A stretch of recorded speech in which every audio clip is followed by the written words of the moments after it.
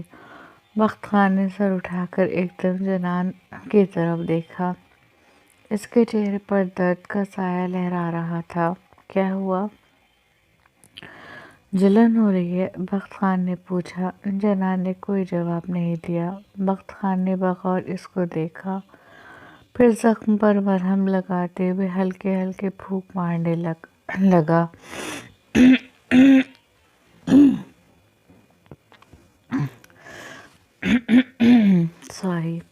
تاکہ اسے جلن یا درد کم ہو۔ دوائی کھائی تھی تم نے؟ مرہم لگا کر ڈریسنگ کرتے ہوئے بخت خان نے جنان سے پوچھا۔ اس نے ہنکارا بھرا۔ بہت جلد ٹھیک ہو جائے گا، فکر مت کرو۔ ڈریسنگ کر کے نوٹ باندھتے ہوئے بخت خان نے کہا۔ ہاں، اوپری زخم تو بھر ہی جائے گا، لیکن جو زخم روح پر لگا ہے وہ کیسے صحیح ہوگا؟ جنان نے آہستہ سے کہا۔ بخت خان کو اس کی آواز صاف سنائی دی تھی، لیکن وہ خاموش رہا۔ میں چینج کر لیتا ہوں، پھر ڈنر کے لیے چلتے ہیں، کہتے ہوئے بخت خان اس کے پہلو سے اٹھا اور الماری سے اپنے کپڑے نکال کر ڈریسنگ روم میں چینج کرنے چلا گیا۔ 10 منٹ بعد وہ واپس آیا اور جنان کا ہاتھ پکڑ کر صوفے سے اٹھایا۔ ہم کو بھوک نہیں ہے خان، اس نے اپنا ہاتھ چھڑا کر کہا۔ کیوں بھوک نہیں ہے؟ بخت خان نے پوچھا۔ جواب میں وہ خاموش رہی۔ وہ کیا بتاتی کہ شام سے اس کے ہاتھ میں شدید تکلیف ہو رہی ہے، ہتھیلی پر تو جلن ہے، لیکن پورے ہاتھ میں درد کی ٹھیسیں اٹھ رہی ہیں۔ ایسا لگ رہا ہے جیسے کوئی اس کی نسوں کو پکڑ کر کھینچ رہا ہو۔ میں پوچھ رہا ہوں کیوں بھوک نہیں ہے؟ اس نے دوبارہ پوچھا۔ ایسے ہی، بس بھوک نہیں ہے، اس نے پھر وہی کہا۔ دوپہر کھانا کھایا تھا؟ بخت خان نے پوچھا تو جنان نے ایک دم اس کی طرف دیکھا۔ اس کے دیکھنے کے انداز سے ہی بخت خان سمجھ گیا کہ اس نے دوپہر کھانا نہیں کھایا تھا۔ کیوں نہیں کھایا تھا دوپہر کھانا؟ اس نے سنجیدگی سے پوچھا۔ بھوک نہیں تھا، اس نے نچلا لب دانتوں میں دباتے ہوئے کہا۔ صبح تو اس نے صرف ٹوسٹ کھایا تھا۔ اسے کھانے میں جنان کو کوئی پرابلم نہیں ہوئی تھی، لیکن ڈریسنگ کی وجہ سے اس نے کھانا نہیں کھایا تھا، نہ ہی اس نے کسی سے کھلانے کے لیے کہا تھا، اور دوپہر سے درد بھی کچھ زیادہ تھا۔ وہ بس اپنے کمرے میں ہی تھی۔ بھوکا رہنے سے کچھ حاصل نہیں ہوگا، اور بھوک نہ بھی ہو تب بھی کھانا کھاؤ، بخت خان نے کہا اور اس کا ہاتھ تھام کر کمرے سے نکل گیا۔ کمرے سے نکل کر وہ سیدھا ڈائننگ ہال میں آئے، جہاں پر سب گھر والے پہلے سے موجود تھے۔ بخت خان کو اس کا ہاتھ تھام کر آتے دیکھ کر زر بی بی نے گہرا سانس بھرا اور ان پر سے نظر ہٹا لی۔ بیٹھو۔ اسے کرسی پر بیٹھا کر بخت خان اپنی کرسی پر بیٹھ گیا اور پھر ایک ہی پلیٹ میں اپنے اور جنان کے لیے کھانا نکال لیا۔ ہم خود کھا لے گا۔ بخت خان نے جیسے ہی اس کی طرف روٹی کا نوالا کیا تو جنان نے ایک دم کہا، کھا سکتی ہو تم؟ بخت خان نے اس کے ہاتھ کی طرف اشارہ کرتے ہوئے کہا۔ جنان نے کوئی جواب نہیں دیا، بس خاموشی سے سر جھکا لیا۔ اکیلے میں ٹھیک تھا، لیکن سب گھر والوں کے سامنے بخت خان کے ہاتھ سے کھانا کھانا اسے انکمفرٹیبل کر رہا تھا۔ اسے سب کی نظریں اپنے اوپر گڑتی ہوئی محسوس ہو رہی تھی، خاص طور سے زر بی بی کی۔ چہرہ اٹھاؤ جنان، اس طرح مجھے تمہیں کھانا کھلانے میں پریشانی ہوگی۔ بخت خان نے اس کے چہرہ جھکانے پر کہا تو سارے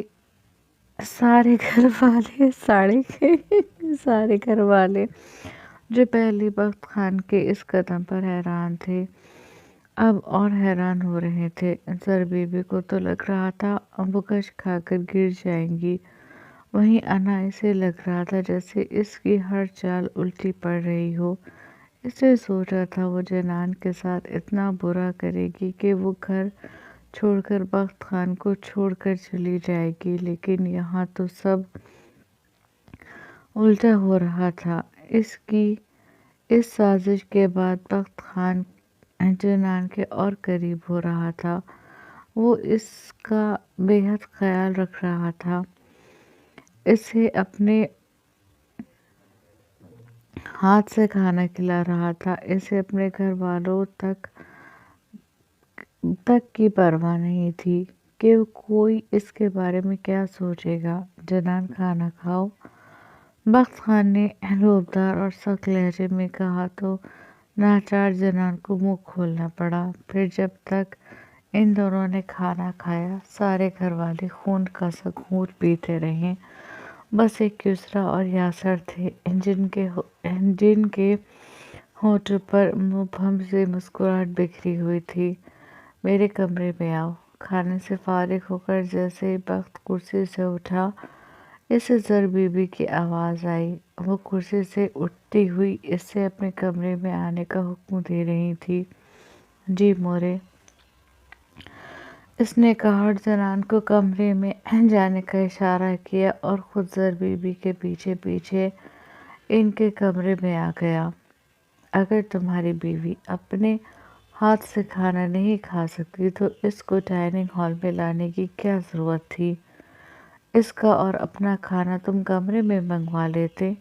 یہ گھر ہے جہاں جوان بیٹے بیٹیاں رہتے ہیں، سب کے سامنے بےہودگی کرنے کی کیا ضرورت تھی؟ کمرے میں آتے ہی زر بی بی نے اس پر چڑھائی کر دی، لہجے میں واضح غصہ تھا۔ بخت خان حیران سے اپنی ماں کو دیکھنے لگا۔ میں نے کیا کیا ہے مورے؟ اس نے پوچھا۔ یہ بےہودگی جو تم نے اپنی بیوی کو پورے گھر والوں کے سامنے اپنے ہاتھ سے کھانا کھلایا ہے، یہ بےہودگی کی ہے تم نے؟ انہوں نے پلٹ کر بخت خان کی آنکھوں میں دیکھتے ہوئے کہا، اس میں بےہودگی کیا ہے؟ اس کے ہاتھ میں چوٹ لگی ہے، وہ کھانا نہیں کھا سکتی۔ اس نے دوپہر بھی کھانا نہیں کھایا تھا۔ بخت خان جنان کے دفاع میں بولا، ہم نے منع کیا تھا، کھا لیتی جس طرح صبح کھایا تھا۔ انہوں نے خود سے جھگڑا کر کہا، صبح اس نے صرف قہوہ اور ٹوسٹ لیا تھا مورے، اس میں اسے پریشانی نہیں ہوئی تھی، لیکن کھانے میں پریشانی ہوتی۔ بخت خان نے انہیں سمجھایا، وہ لڑکی تو بے غیرت ہے، تم بھی اس کی سنگت میں رہ کر بے غیرت مورے۔ بخت خان نے ایک دم انہیں ٹوکا، انداز اور لہجے میں ناگواری واضح تھی۔ مجھے تو سمجھ میں نہیں آتا اس عورت کے ساتھ مسئلہ کیا ہے، ٹھیک سے نہیں رہ سکتی؟ انہوں نے نکوہت سے سر جھٹکتے ہوئے کہا، وہ ٹھیک سے تو تب رہے گی جب اسے ٹھیک سے رہنے دیا جائے گا۔ بخت خان نے دو بدو جواب دیا۔ اس کی بات پر زر بی بی نے بے یقینی اور حیرت کے ملے جلے تاثرات سے بخت خان کو دیکھا۔